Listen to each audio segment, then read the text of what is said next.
Hey, zanin cu maman maron oma. Hey. Anin omna sani hey.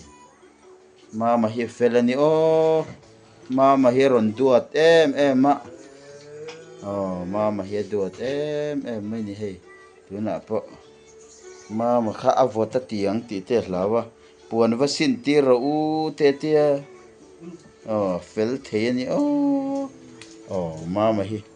Felani hey. Mama hi. Lai room chunga hianin thina helai hi cho la lawa voini hi ni som le pali thathum sang ni le som ni le paruk ani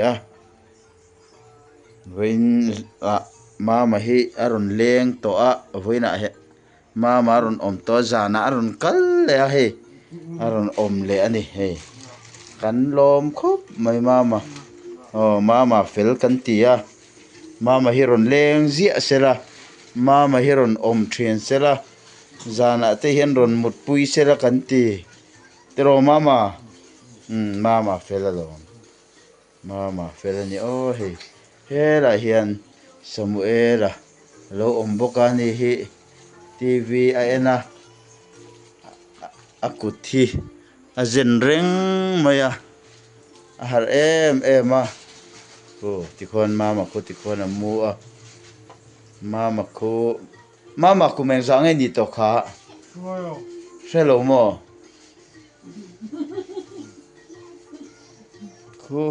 ko ta mama ko chu mo kum som paria ta ni to exam mo anu ka so tang mo mama chu akumza anu kan zot don ani ta mama ve thung khu chu kum som pariat tun February khan ni som ni parukhan kum som pariat apuma tiang hianin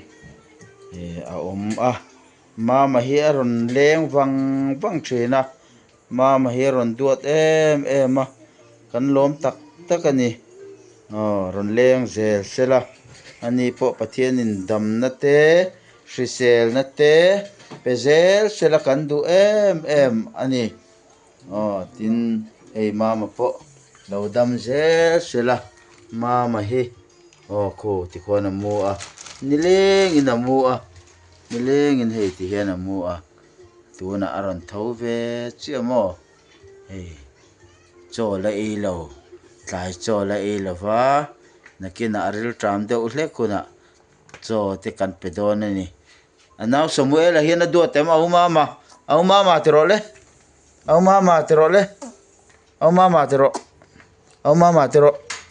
i hongdon mi hongro hon sak role tikon